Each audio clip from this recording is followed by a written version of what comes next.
Alice's life in London had always been straightforward. Each day, she walked through the bustling streets to her job at an advertising agency, where she crafted campaigns, juggled client requests, and built the image of a reliable professional. Though not glamorous, Alice took pride in her work, which was on the brink of a major breakthrough.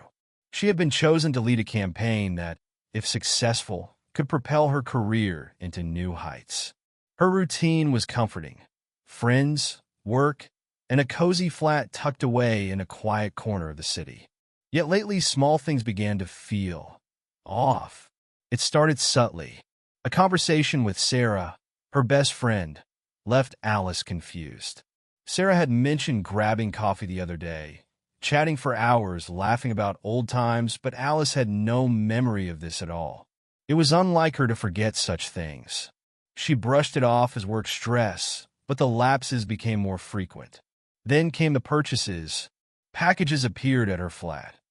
High heels far more daring than anything Alice would wear, leather jackets that didn't suit her style.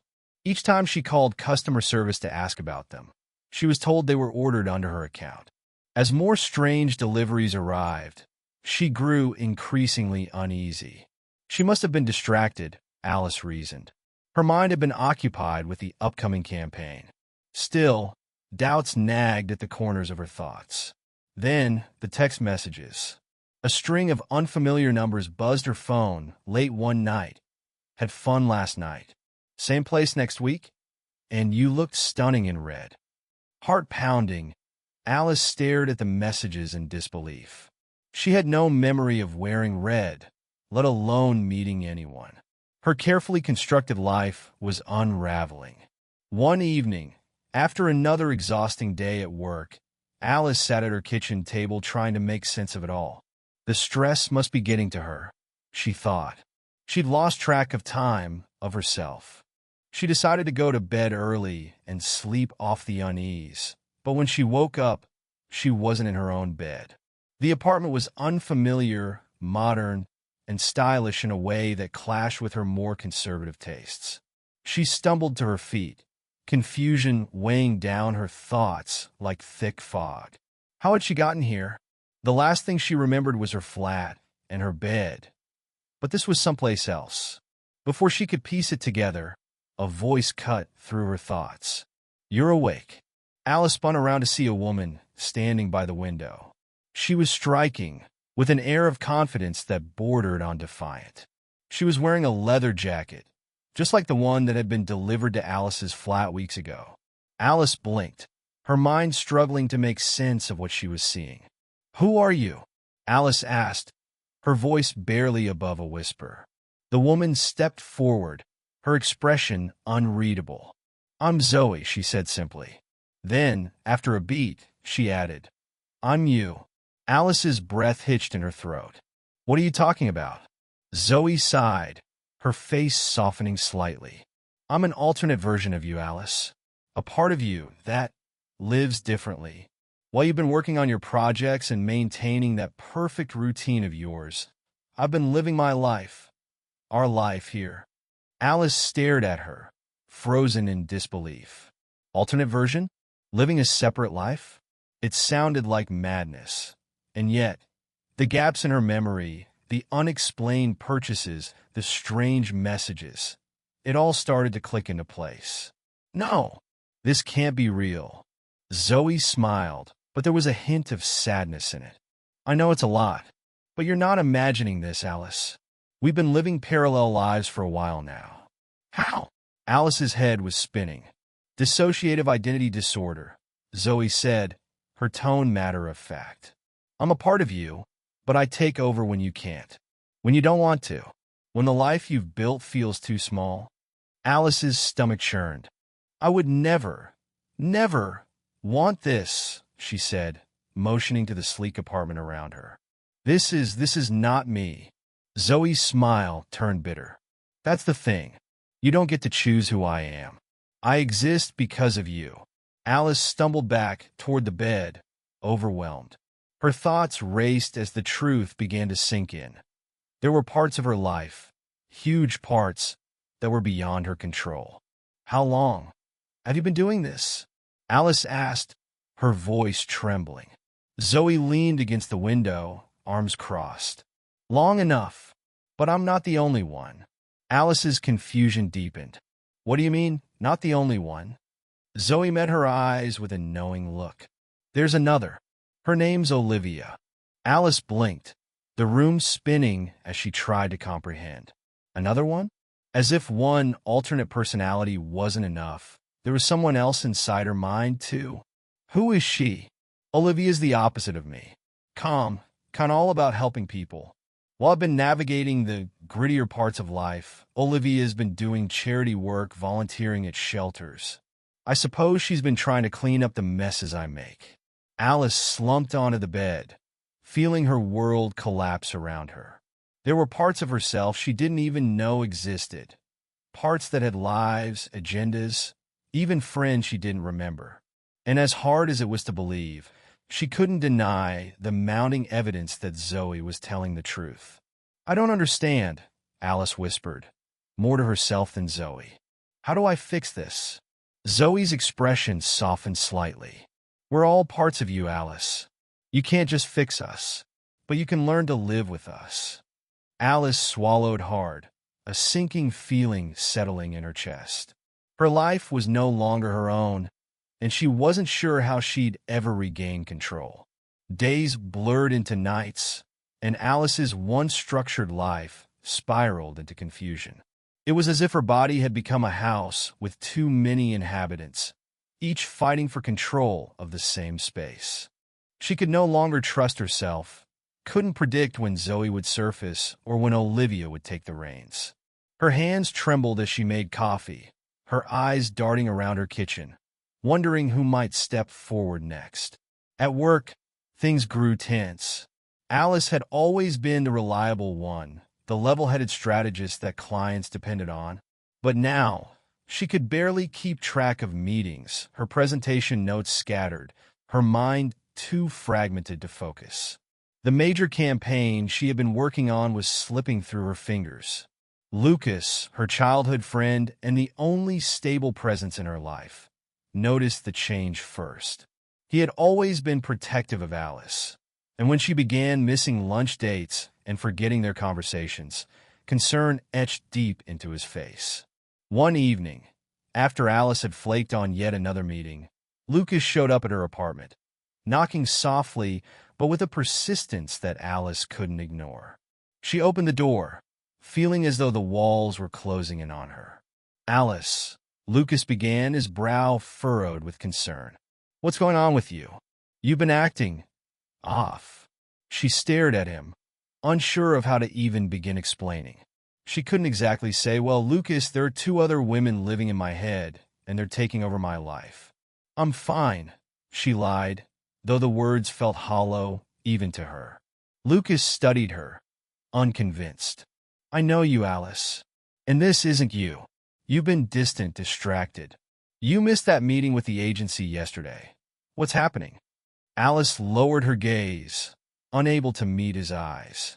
She could feel Zoe stirring beneath the surface, that familiar surge of boldness inching closer. She fought it, clinging to whatever part of herself remained in control. I don't know, Alice admitted, her voice shaky. Things have just been hard lately. Lucas stepped closer, his presence comforting yet suffocating all at once. You can talk to me, you know? You don't have to go through this alone. For a brief moment, Alice considered telling him the truth, or at least part of it. But as she opened her mouth to speak, she felt her body shift. It was as though a wave of energy washed over her, and suddenly, she wasn't just Alice anymore. Zoe smiled, a coy, playful smirk that was distinctly not Alice's. And before Alice could stop herself, she stepped closer to Lucas, her voice low and flirtatious. Oh, Lucas, you worry too much. Lucas blinked, taken aback. Alice? What? Zoe reached up and lightly touched his arm, the gesture sending a ripple of confusion through him. You know, I've always liked you. More than just friends. Lucas froze, his brow furrowing even deeper. Alice, What are you doing? Inside, Alice screamed, trying to pull herself back, but Zoe was too strong, too entrenched in this moment of control. Maybe we should stop pretending, Zoe whispered, leaning in ever so slightly. You and I, we could be so much more than just... Stop. Lucas took a step back, his face pale. What is this? This isn't you, Alice. Zoe's smile faded, and for the first time, Alice felt her slipping. She gasped for air, as though she had just been freed from drowning, and Lucas stared at her, bewildered. I'm sorry, Alice stammered, her voice returning to its usual tone. She felt nauseous, guilt seeping into every corner of her mind. I don't know what just happened. Lucas's eyes narrowed, suspicion clouding his usually warm gaze. That wasn't you, he said slowly, as if trying to make sense of it all. What's going on? I wish I could explain, Alice whispered, her voice barely audible. She could see the hurt in his eyes, the confusion. But I can't. Lucas didn't say anything for a long moment. He stood there, watching her, before finally shaking his head. Alice, if you're in trouble, if something's wrong, you need to tell me. I can't help you if you don't. But Alice couldn't explain. How could she? Even if she tried, Lucas would never believe her. She barely believed it herself. I need time, she said softly, her eyes pleading with him to understand. Please, Lucas, just give me some time. Lucas looked at her, his eyes filled with uncertainty. Okay, he said at last, but I'm here, whenever you're ready to talk. He left, closing the door gently behind him, and Alice sank to the floor, her heart pounding in her chest. She had nearly lost Lucas, her oldest friend, because of Zoe's reckless behavior, and she had no idea how to stop it from happening again. That night, as she lay in bed staring at the ceiling, another familiar presence made itself known. This time it was Olivia. Her voice was soft, calm, and rational, so different from Zoe's fiery energy. You need help?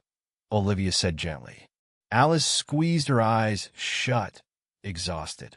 I know, she whispered, but I don't know what to do. Olivia was quiet for a moment, then said, There's a psychologist, Dr. James Harris. He might be able to help. I've seen him before. Alice opened her eyes, surprised. You've seen him? Yes, Olivia said simply. He's kind. He'll help you understand what's happening. Alice felt a flicker of hope, though it was small and fragile. Will you help me? I'm always trying to help you, Olivia said, her voice soothing. But you have to trust me, Alice. Trust yourself. In the quiet darkness, Alice finally allowed herself to breathe. Maybe Olivia was right. Maybe this Dr. Harris could help her. She couldn't keep living like this. Losing time, losing control, losing herself. Tomorrow, she would make the call. But as Alice drifted into an uneasy sleep, one thought lingered in the back of her mind. What if Zoe didn't want help? The morning sun filtered through the blinds, casting soft golden light across Alice's bedroom. She blinked, the events of the previous day rushing back into her consciousness like a tidal wave. The strange conversations, the loss of control with Lucas, Zoe's reckless advances. A deep sense of dread sat in her chest, but there was also a spark of hope. She reached for her phone and dialed Dr. James Harris's office, her fingers trembling slightly. A calm voice on the other end confirmed her appointment for later that afternoon. Olivia had been right. There was something reassuring in taking action, in seeking help. But as Alice stared at her reflection in the bathroom mirror, brushing her hair, she couldn't shake the feeling that Zoe was still lurking just beneath the surface, waiting for the right moment to take over again. When she arrived at Dr. Harris's office, the waiting room was simple and serene, with calming colors and a soft hum of instrumental music. Alice felt a knot of anxiety in her stomach as she sat down, her hands clenched tightly in her lap. A few minutes later, the door opened, and a tall man with kind eyes stepped out. Alice, he asked, smiling warmly. She nodded and followed him into his office. The space was inviting, with bookshelves lining the walls and a comfortable sofa facing his desk. Dr. Harris motioned for her to sit, and she did so, feeling the weight of her own confusion settling in around her. "So, Alice," he began, his tone gentle but probing, "how can I help you today?" Alice hesitated for a moment. The enormity of what she had to say weighed heavily on her. But there was no going back now. She took a deep breath, trying to steady herself. "I've been losing time," she said, her voice barely above a whisper. "And there are other people inside me." Dr. Harris didn't flinch. Instead, he leaned forward slightly, his eyes focused and calm. "Other people? Can you explain what you mean by that?" Alice nodded, swallowing the lump in her throat. "There are two, no, maybe three other versions of me. One of them is Zoe. She's bold, reckless, dangerous. She's been doing things I wouldn't, taking over when I'm not aware. And then there's Olivia. She's kind and calm, and she's been helping me, guiding me through this. But it's all so confusing, and I don't know how to stop it." Dr. Harris was quiet for a moment, processing her words. "Have you ever been diagnosed with dissociative identity disorder?" he asked carefully. Alice shook her head. "No, this just started happening. At least I think it just started. I don't know what's real anymore. Sometimes, I'm not even sure if I'm me." Dr. Harris nodded thoughtfully. "It sounds like you're dealing with dissociation, where different parts of your mind are fragmented and taking control at different times. Dissociative identity disorder could be one explanation, but we'll need to explore this carefully to understand what's really happening. Often, dissociation can be a response to trauma, something the mind does to protect itself when faced with overwhelming experiences." "Trauma?" Alice frowned. She had no clear memory of anything traumatic enough to trigger something like this. Her childhood had been relatively normal, aside from the loss of her mother at a young age. But surely, that couldn't have caused all of this, could it? Dr. Harris leaned back in his chair. "Sometimes, trauma isn't always as clear-cut as we expect. It can be subtle or repressed, and it can surface years later in ways that seem disconnected from the original event. I'd like to work with you to understand more about your past and how it might relate to what you're experiencing now." Alice nodded slowly, unsure of what to say.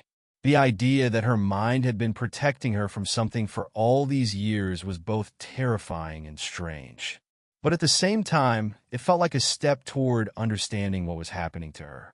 "Will it get better?" she asked quietly, her voice barely audible. Dr. Harris smiled softly. "With time and with work, I believe it can. But it's going to take patience, Alice. We'll explore these parts of yourself, Zoe and Olivia, and figure out what they need, why they exist. Integration is possible, but it's a journey." The session ended with a sense of cautious hope. Dr. Harris had given her some breathing exercises and strategies to manage the moments when Zoe or Olivia tried to take over. But as she left the office, Alice couldn't shake the fear that she was already losing the battle. The following weeks were tumultuous. Alice tried to implement Dr. Harris's strategies, but Zoe was persistent, pushing the boundaries of control whenever Alice was most vulnerable. At work, things had gone from bad to worse. During an important pitch meeting with a major client, Alice felt that familiar, unsettling shift. As the team gathered around the long conference table, ready to present their ideas, Alice found herself staring blankly at the slides in front of her. The words blurred, her thoughts scrambled. And then, in an instant, Zoe was there. Alice could feel her body moving, could hear her voice speaking, but it wasn't her. Zoe was smooth, too confident, speaking out of turn, interrupting her colleagues, making bold, reckless suggestions that bordered on inappropriate. The client's face hardened, the room's atmosphere growing tense. Alice screamed internally, fighting to take back control. But Zoe was relentless, pushing forward with an almost manic energy. It wasn't until the client, a stern man with little patience for nonsense, stood up abruptly that Zoe paused. "This is a waste of my time," he muttered, his voice cold. We're pulling out of this deal." Zoe laughed, a biting sound that made Alice's stomach churn. "You'll regret that," she said with a smirk. As the client stormed out of the room, the eyes of her colleagues burned into Alice. A sinking pit of dread filled her chest. This was bad. This was really bad. Once the meeting was over, Michael, one of her more competitive colleagues, didn't waste any time. He approached Alice, his tone dripping with fake concern. "Alice, what's going on with you? Are you okay?" His words were casual, but his eyes were sharp, calculating. "I'm fine," Alice muttered, trying to steady her breathing. But she knew the damage had been done. Michael had already been circling like a shark, waiting for a moment of weakness to pounce. And now she had handed him the perfect opportunity. That evening, she sat in her apartment, her mind spinning with anxiety. The promotion she had worked so hard for was slipping through her fingers. Her reputation was in tatters, and worst of all, Zoe seemed to be getting stronger with each passing day. As if on cue, Zoe's voice echoed inside her mind, taunting and sly. "You can't stop me, Alice. I'm part of you. I am you." Alice pressed her hands against her temples, desperate to quiet the chaos. "You're ruining my life," she whispered, her voice shaking. "I can't keep doing this." But Zoe only laughed. "Maybe it's time you embraced it. Stop fighting so hard." Before Alice could respond, she felt another presence stirring, a familiar one. Olivia's voice, soft and steady, cut through the noise. "Don't listen to her, Alice. You can take back control. We can help each other." Alice squeezed her eyes shut, her mind torn between these warring parts of herself. Zoe's recklessness was destroying her career, her relationships, her sanity. But Olivia's calm presence was a reminder that she didn't have to face this alone. "We can find a way," Olivia said gently.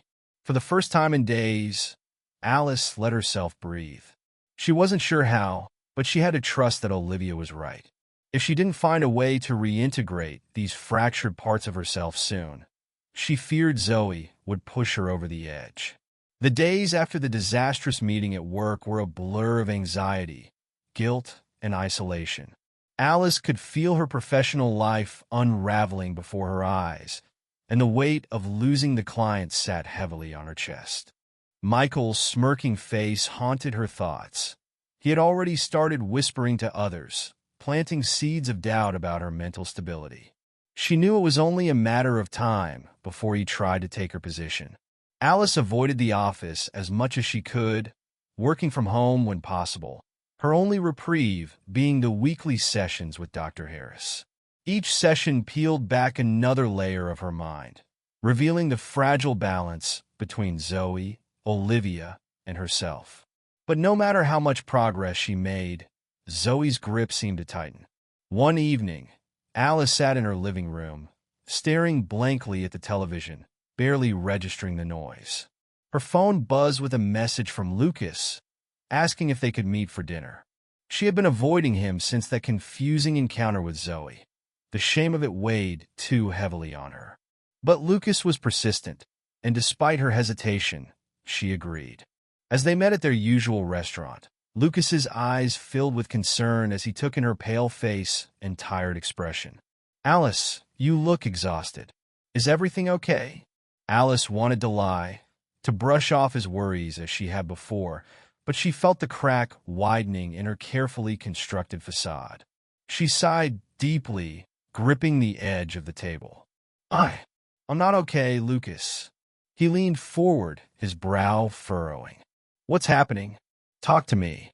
Taking a shaky breath, Alice forced herself to look him in the eyes. "I think I'm losing control," she whispered. "There are parts of me, other versions of me, that I can't manage.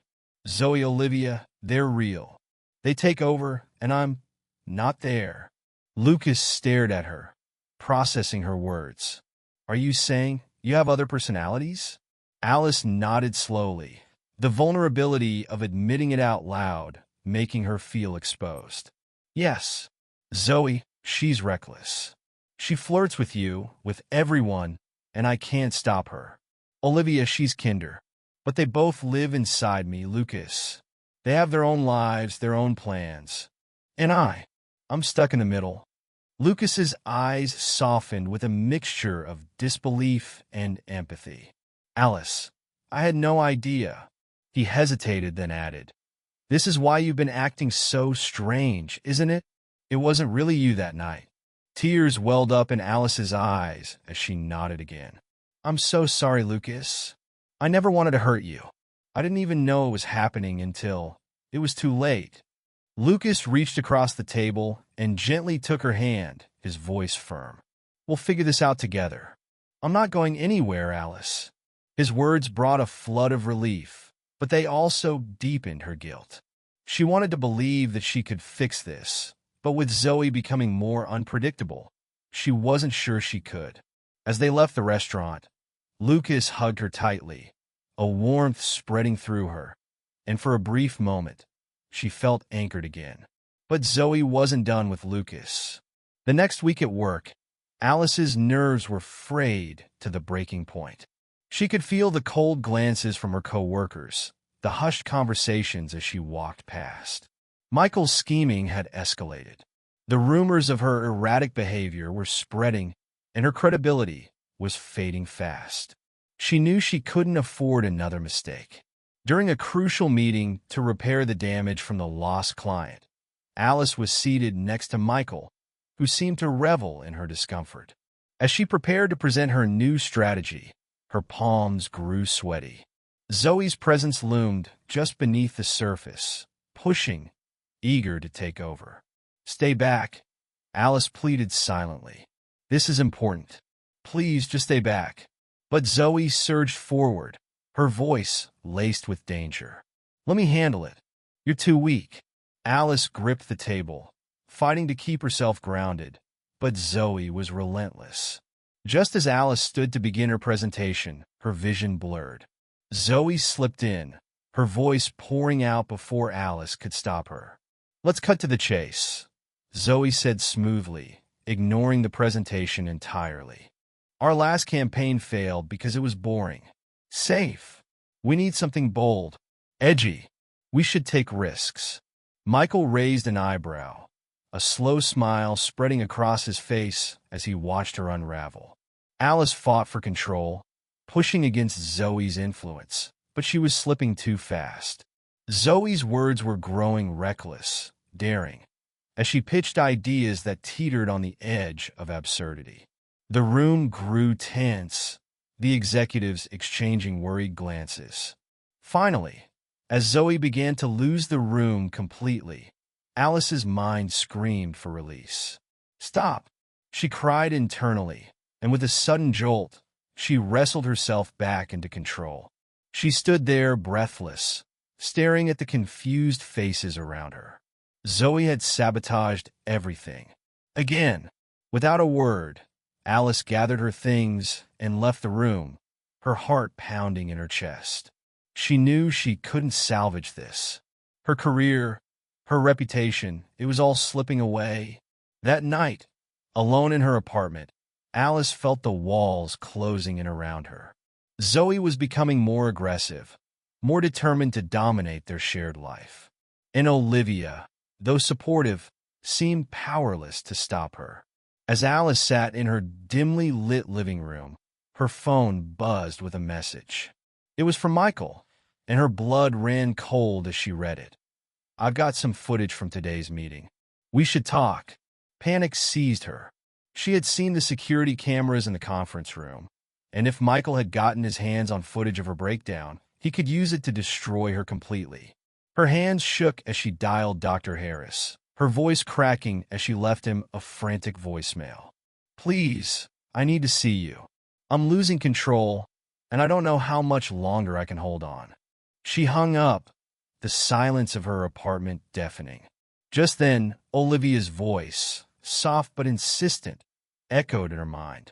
Alice, there's something you need to know. Something about your past. It might help us understand why Zoe exists. Alice's pulse quickened. What do you mean? I've been looking through old memories, Olivia explained gently. There's trauma there, Alice. From your childhood. Your mother's death and your father. Something happened back then. Something you've buried so deep that Zoe was created to protect you. Alice's heart raced. Her mother's death had always been a painful subject, one she had avoided thinking about for years. And her father, she barely remembered him. He had disappeared from her life soon after her mother passed, leaving her with nothing but fragments of memories. Are you saying that's why I'm like this? Alice whispered, her voice trembling. Yes, Olivia said softly. I think Zoe was born from the fear, the pain you couldn't face. She's trying to protect you in her own way, but she's hurting you now. We need to confront those memories, Alice. It's the only way to heal. Alice felt her world spinning. Could the root of her disorder really lie in the buried trauma of her childhood? Could confronting those memories give her the strength to regain control? Zoe's voice cut through her thoughts, sharp and defiant. You don't need to dig up the past. You need me. I'm the only one who can keep you safe. But Alice knew that wasn't true anymore. Zoe wasn't protecting her. She was destroying her. If she didn't confront whatever was lurking in her past, she feared she would lose herself completely. I'm not afraid anymore, Alice whispered, more to herself than to Zoe. Then let's face it together, Olivia urged gently. Let's take back control. With trembling hands, Alice pulled out an old photo album buried deep in her closet, one filled with images of a childhood she barely remembered. As she turned the pages, her fingers brushed over the faded photographs of her younger self, her mother, and the faint, ghost-like presence of her father.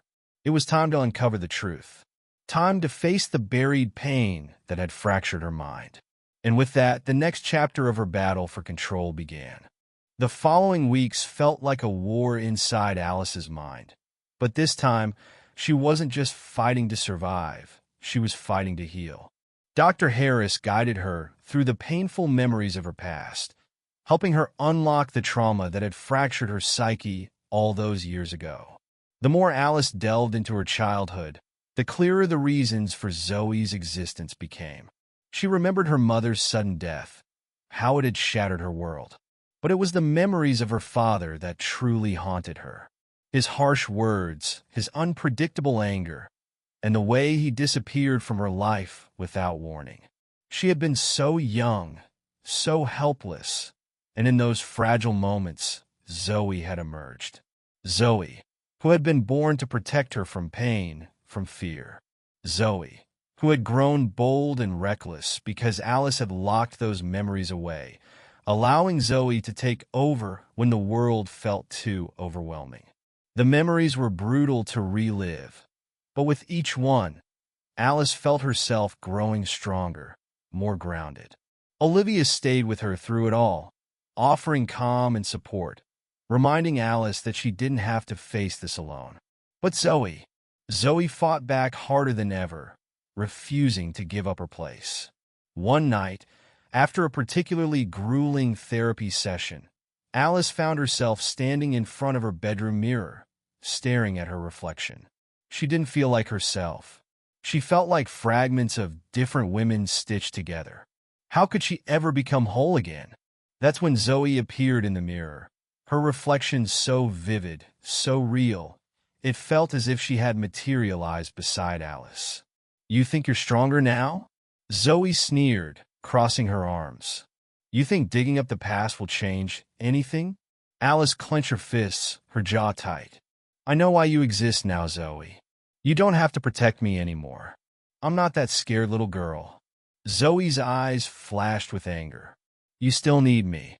Without me, you're weak. You couldn't handle everything back then, and you can't handle it now. I'm not weak, Alice said firmly, feeling a swell of determination. I'm done letting you control my life. You're not protecting me. You're ruining me. Zoe laughed, the sound sharp and bitter. You think you could just get rid of me? You'll never be free of me. But Alice stood taller, her voice steady. I don't want to get rid of you, Zoe. You're a part of me. But it's time we stop fighting. It's time I take control. Zoe's smirk faltered, and for the first time, Alice saw something beneath her bravado fear. Zoe wasn't invincible. She wasn't the monster Alice had made her out to be. She was just a fragment of Alice's broken mind, born from pain, but no longer needed to shield her from it. "I'm not going anywhere," Zoe whispered, her voice trembling slightly. "You'll need me again." Alice took a deep breath, feeling the weight of everything she had been through. The pain, the confusion, the loss of control. But there was also strength there, a quiet power that had always been inside her, buried under the noise.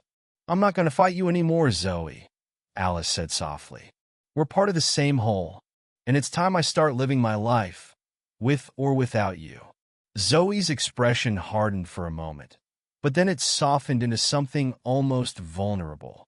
She stared at Alice for a long time before finally fading, her reflection dissolving into the glass.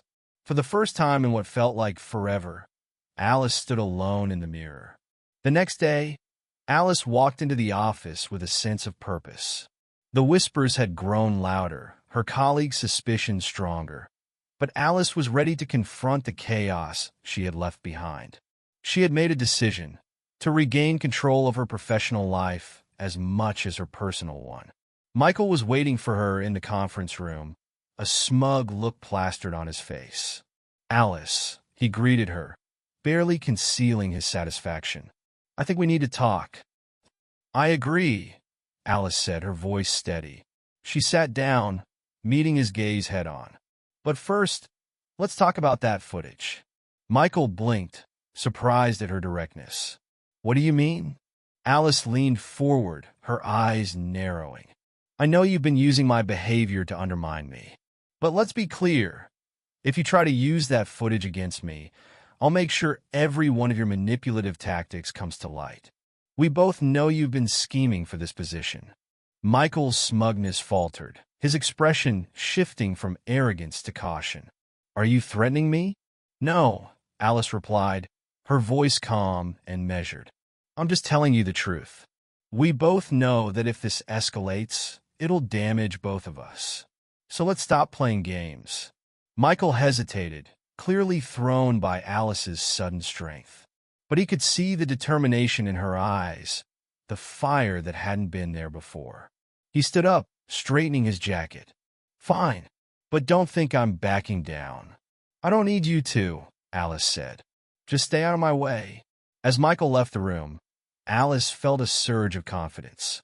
For the first time in months, she wasn't running from the chaos in her life. She was facing it head-on, and it felt empowering. In the weeks that followed, Alice worked with Dr. Harris to continue integrating Zoe and Olivia into her life.